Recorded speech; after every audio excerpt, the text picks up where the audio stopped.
Now, this afternoon, as we sat down to prepare our story list for the show, two unusual headlines caught our attention, two very interesting yet frightening stories.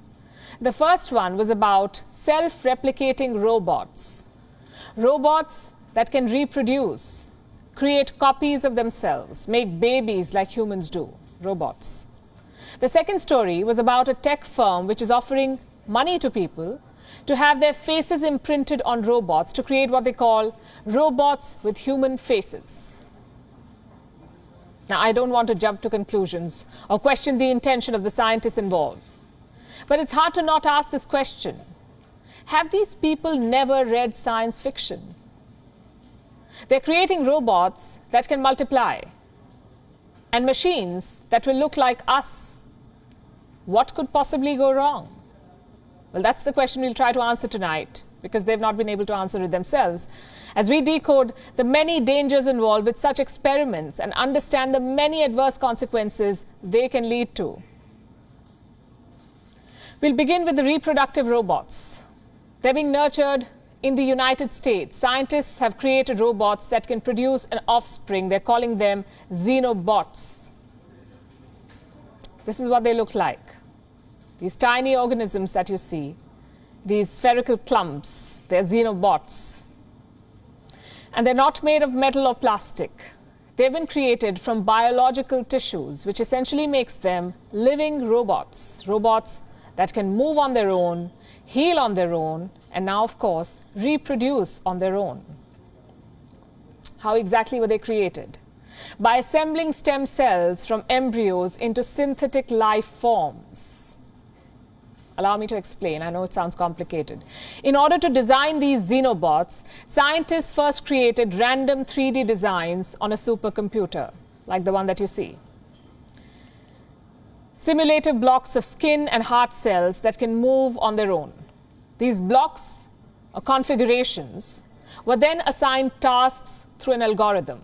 What kind of tasks? Like walking in a certain direction, basic things. The most promising configurations here, the ones that perform the tasks well, were then taken to a lab to be injected with life. Life taken from African clawed frogs.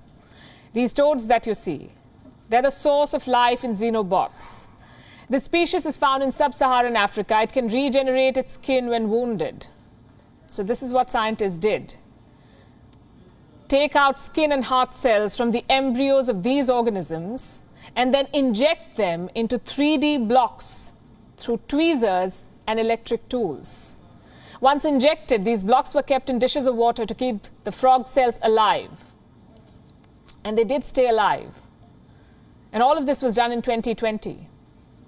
Not only are these creatures alive and kicking, they're reproducing. They're creating copies of themselves, just like molecules do. So what are they doing?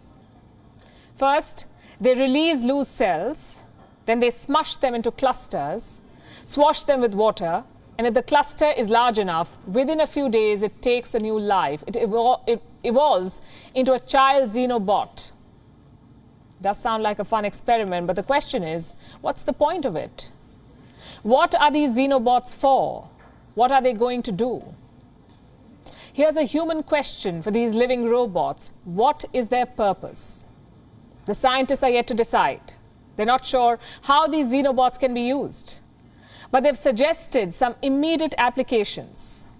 Here's what they can do. Collect microplastics from waterways, or wipe away cancerous cells inside the human body.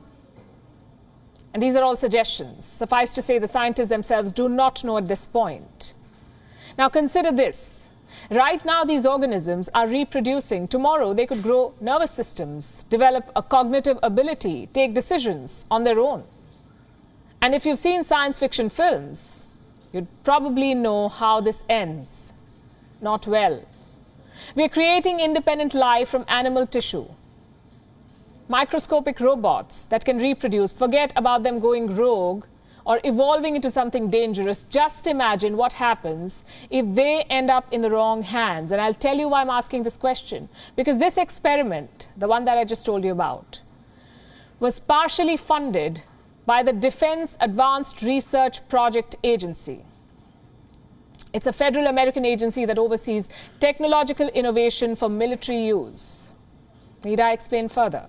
The involvement of the military in such a scientific project does not inspire trust. Neither does imprinting human faces on robots. Not a good idea. And that's another thing we want to discuss. A tech firm is gearing up to launch a new line of human-looking robots. Robots with a quote-unquote friendly face. The name of the tech firm is PromoBot, and no, it doesn't plan to generate these friendly faces through computers. They're looking for actual humans to lend their facial features for these machines. What do you get in return? $200,000 US. That's the amount of money they're offering, the company is offering. It says it is open for applications from all races and genders. But the applicant must be above 25 years of age. What will happen once your application is selected, if it is selected? Well, you'll be made to sign a contract that will allow your appearance to be used for a robot for an unlimited period of time. This will include your voice too. The applicants will be made to record 100 hours of speech material to make a robot not just look like you, but also sound like you. Now, first of all of this is creepy. Letting a robot use your face and voice forever. It's almost like giving away your identity to a machine, letting a company do whatever they want to do with your face and voice. Plus, it's dangerous. You may get paid, and paid well, in return for selling your face. But think about the potential risks involved. If you know about deep fakes, you already know what this could involve, what could be done with your face. Fabricate videos of you. Use your face to commit a crime. Use your voice to intimidate someone. I'm not saying this company is going to do it, but think of the possibilities. The fact that a robot will have your face increases the risk of all such crimes. So let me say this, making robots look like humans, enabling them to reproduce, may have some profound outcomes for science. It could even benefit mankind. But there's a bigger chance of it spelling doom. If the last 2 years have taught us something, it is this. Science is not always revolutionary. It can also be devastating. If one virus can threaten human existence, reproductive robots in the hands of militaries can do much worse.